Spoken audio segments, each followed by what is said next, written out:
एक समय की बात है। किसी राज्य में एक बहुत ही नेक और न्यायप्रिय राजा राज्य करता था। उसके न्याय की प्रशंसा दूर दूर के राज्यों में होती थी। प्रजा उसे आदर और प्रेम की दृष्टि से देखती थी, किंतु राजा के जीवन में एक गहरी चिंता थी। उसकी कोई संतान नहीं थी। इसी कारण वो अपने राज्य के उत्तराधिकारी को लेकर सदैव चिंतित रहता था। एक दिन राजा के महल में एक संत महात्मा का आगमन हुआ। राजा ने उनका भव्य स्वागत किया और पूरे आदर सत्कार के साथ उनकी सेवा की। संत राजा की भक्ति और सेवा से अत्यंत प्रसन्न हुए। विदा लेते समय उन्होंने राजा से कहा, हे राजन, मैं आपकी सेवा और सद्भाव से बहुत प्रभावित हूँ। आप जो चाहे मांग सकते हैं। राजा ने हाथ जोड़कर निवेदन किया कि उसे राज्य संभालने योग्य एक पुत्र की प्राप्ति हो। संत महात्मा तथास्तु कहकर अपनी कुटिया की ओर चले गए। कुछ समय बाद राजा को पुत्र रत्न की प्राप्ति हुई। पूरे राज्य में खुशी की लहर दौड़ गई। राजा ने बड़े उत्सव का आयोजन किया। प्रजा को मिठाइयाँ, वस्त्र और दान दिए। समय बीतता गया और राजकुमार बड़ा होने लगा।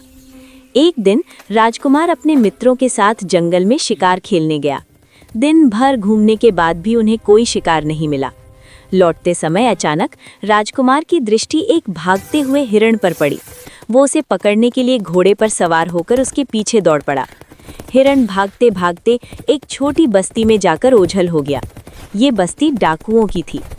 हिरण का पीछा करते करते राजकुमार एक घर के पास पहुंचा, जहां एक पिंजरे में बंद तोता बैठा था। जैसे ही तोते की नजर राजकुमार पर पड़ी, वो जोर जोर से चिल्लाने लगा, आओ, जल्दी आओ, इसे पकड़ लो, इसके पास कीमती आभूषण है। तोते की बात सुनकर राजकुमार समझ गया कि वो गलत जगह आ गया है। उसने तुरंत वहां से निकलने का प्रयास किया, परंतु तभी कई डाकू उसके पीछे पड़ गए। सौभाग्य से राजकुमार का घोड़ा तेज था और वो किसी तरह अपनी जान बचाकर आगे निकल गया। कुछ दूर चलने पर उसे एक शांत और सुरक्षित स्थान दिखाई दिया, जहां एक आश्रम था। वहां भी एक पिंजरे में तोता बैठा था, लेकिन ये तोता बिल्कुल शांत था। राजकुमार को फिर संदेह हुआ। तभी वो तोता मधुर स्वर में बोला, आइए राजकुमार जी, हमारे आश्रम में आपका स्वागत है। ठहरिए, मैं अपने गुरुदेव को बुलाता हूँ। तोते की आवाज सुनकर एक मुनिवर बाहर आए। राजकुमार ने उन्हें अपनी पूरी आपबीती सुनाई और पूछा, मुनिवर, डाकुओं की बस्ती में भी एक तोता था और यहाँ आश्रम में भी एक तोता है। दोनों एक ही जाति के हैं, फिर उनके स्वभाव में इतना अंतर क्यों? मुनिवर मुस्कुराए और बोले, वत्स, ये अंतर संगत का है। डाकुओं के बीच रहने वाला तोता लूट, छल और हिंसा देखता रहा, इसलिए वैसा ही बन गया। वहीं आश्रम में रहने वाला तोता सदाचार, शांति और भक्ति के बीच पला, इसलिए उसका व्यवहार भी वैसा ही है।